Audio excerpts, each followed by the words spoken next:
Somewhere in rural Galicia, in the northwest corner of Spain, there are stone crosses standing at crossroads that were built for one specific purpose, giving you somewhere to stand when the dead walk past. Because if you meet the procession on an open road with nowhere to climb, one of two things happens. Either you survive by refusing something offered to you, or you become one of them, walking, silent, carrying a light no one else can see, until you find someone foolish enough to take your place. This is La Santa Compaña. Picture a rural road in Galicia at night.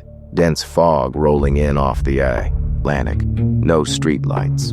The kind of darkness that existed across this region for most of its history. Villagers described seeing two lines of ghostly figures moving in complete silence, barefoot, wrapped, long hooded robes. Some tellings say black, others say white. Each carries a lit candle. Strangely, the light from those candles is never quite visible. You don't see a flame, only the smell that comes with it. Wax and often something like incense, drifting through the mist ahead of the procession itself. At the front walks someone very different from the rest, a living person. In Galician folklore, this figure is called the portador, the carrier, forced to lead the procession of souls, holding a cross in one hand and a small cauldron or bucket of holy water in the other. Here's the mechanism that makes this legend genuinely unsettling. If that living leader approaches you and offers you the cross, and you take it, even by instinct, even out of confusion, you become the new portador. You take their place at the front of the procession and they're released, free to go home and never think about it again. You now lead the dead until you can find someone else desperate or careless enough to take the cross from your hands. And there's a detail that makes it worse. Tradition says that whoever carries the cross remembers absolutely nothing the next morning. No memory of the procession, no memory of the road, no memory of how they got home. Just an exhaustion they can't explain, as if they'd walked all night without sleeping, because, according to the story, they had. Because this legend describes a genuine trap. Meet the procession, and you might end up leading it. Galician oral tradition developed an entire practical toolkit for surviving the counter. The most important rule: if the portador extends the cross toward you, do not take it. Refuse. Cross your own arms over your chest in the shape of a cross. Instead, say a specific phrase passed down for generations. Cruz ya tengo, I already have a cross. Some versions add that you should pray or invoke the name of Christ directly, refusing to let your hands close around what's being offered. If you have time and the right materials, there's a second option. Draw a circle on the ground with chalk and salt, or trace a hexagram and lie down inside, without looking up until the procession has fully passed. Looking directly at the procession in most versions of this legend is itself dangerous. So the instruction isn't just don't take the cross, it's don't watch. And then there's the most physical solution of all, and it's the reason those stone crosses still stand today. Scattered across rural Galicia, at crossroads specifically, you'll find cruceiros, tall stone crosses, some centuries old.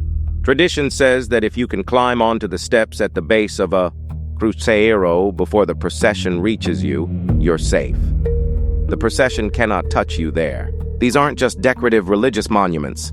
In the folklore, they're literally emergency shelters. Safe ground, built into the landscape specifically for this exact situation. Historians researching this legend run into the same wall almost immediately. Nobody can pin down exactly when or where it began.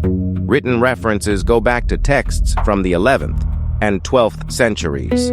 Most researchers who study Galician folklore push the roots even further back into pre-Christian Celtic tradition, specifically connecting La Santa Compaña to Samhain, the ancient Celtic festival marking the turning of the year. The boundary between the world of the living and the world of the dead is believed to grow thin. Galicia retains strong Celtic cultural roots even today. Here's a detail that connects this legend to something you might not expect. Strikingly similar. ghostly processions appear across completely unrelated cultures with no direct contact. In Norse mythology, there's the Wild Hunt, a terrifying procession of ghostly hunters led the Odin himself, riding through the night sky, an omen of war, plague, or death for anyone who witnessed it. Different religion, different climate, different century of origin, and yet the same essential warning. Procession of the restless dead, moving through the dark, and meeting them means something. About to go badly wrong for you. At the time the Catholic Church became the dominant religious authority across Galicia, this older folk belief didn't disappear. It got absorbed. The procession became explicitly framed as souls trapped in purgatory, walking out unfinished business, needing prayer and intervention rather than fear alone. One 19th century Galician writer, describing local superstitions, defined the Compaña plainly: a gathering of souls from purgatory assembled for a specific purpose. Pre-Christian dread, wrapped in Catholic theology, still walking the same roads either way. Most of the legends in this series exist primarily in memory and story. La Santa Compaña is different. It left physical infrastructure behind, and some of it is still standing. Those cruceiros, the stone crosses built at crossroads specifically as refuge points, are still scattered across the Galician countryside today, many of them centuries old. You can walk the Camino de Santiago, one of the most famous pilgrimage routes in the world, and pass dozens of them without necessarily knowing their original defensive purpose. Legend has been taken seriously enough for long enough that it's been the subject of genuine academic study. An ethnographic study specifically on the Compaña, treating it as a real, functioning piece of regional belief system. Variations of this same procession are documented under different names across Cantabria, Asturias, Leon, Zamora, Extremadura, and northern Portugal, a shared folk memory stretching across the entire northwest of the Iberian Peninsula. Each region insisting its own version is the real one. And the core warning at the center of it all hasn't really changed in 1,000 years. Don't wander alone on dark rural roads at night. If you see lights and smell wax with no source, don't investigate.